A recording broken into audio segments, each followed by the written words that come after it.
दप्तर घरी आहे आणि पोरगी शाळेत आहे. मग हा जादा तास भरतो कुठं?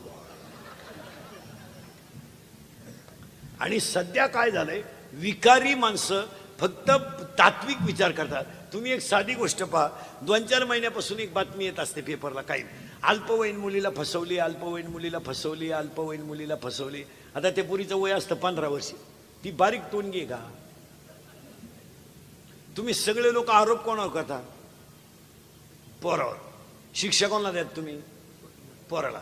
त्याचं प्रायश्चित्त कोणाला देता? जरा डोके खाजवा, कुणाला देता? पोराला. पुरीचा दोष नाही का त्याच्यात?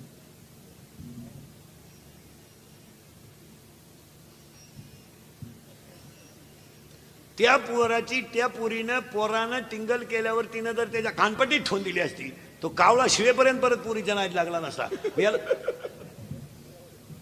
त्याला आधार कोणाचा आहे?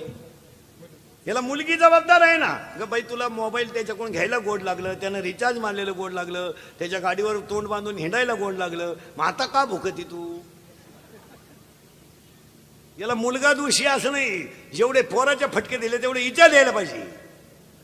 हिला समजत नाही का? आणि हिला सगळं खतपाणी तिच्या आईचं आहे. आईला माहित नाही का तुझ्या मुलीकडे 10,000चा मोबाईल कुठून आला? बधीर आहेत का तुम्ही? समजत नाही का तुम्हाला? आपल्या मुलीच्या पर्समध्ये 2-2 हजाराच्या नोट आहेत. आपली मुलगी रविवारी शाळेत जाते, 3-3 सिम आहेत तिच्या मोबाईलमध्ये. तिच्या ब्युटी पार्लरचा मेकअपचा खर्च किती आहे? आपली पोरगी कशी वागते? तिची आई कुठं पारायणाला बसली का? समज कोणती बाई माया पुढे बसलेली आहे कीर्तनात का तुझी पोरगी प्रेमात पडली? तुला माहित नाही? बोटवर कर बरं, सत्कार करतो मी. माहित नाही तुला? जाऊ दे, आजचं पाकिट देतोय तुला मी, सांग करते का नाही? माहित नाही का? आपली पोरगी आरशा पुढे पाहते, 2-3 वेळा भांग पाडते, आठवड्यातून एकदा बुटी पार्लरला जाते. मग तुझ्या पुढलं काय पांडुरंगाचा साक्षात्कार हो राहिला का?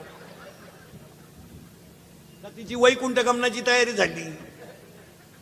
माणसं पॉझिटिव्ह विचार करतात महाराज, दोन्ही बाजूने केला पाहिजे, निगेटिव्ह अधिक पॉझिटिव्ह. आणि तसं माणसं करत नाही. याला एकच कारण, दबाव नावाची गोष्ट समज. या मंडळीचं कौतुक करा महाराज. फडके महाराजांच्या एवढ्या दिंडीचं 1365 क्रमांक द्या. एवढे माणसं मोकळ्या मनानं अन्नदान घालून एवढा मोठा कार्यक्रम करतात. देव त्यांचं कल्याण करणारच ना. आणि त्यातल्या त्यात ह्या वर्षीची पौर्णिमा आहे आज. महिला मंडळ पटकन उत्तर द्या. पौर्णिमा सांगतो एका मिनिटात. आजची पौर्णिमा शाकंभरी पौर्णिमा आहे. बोला पटकन, महिन्याचे दिवस किती?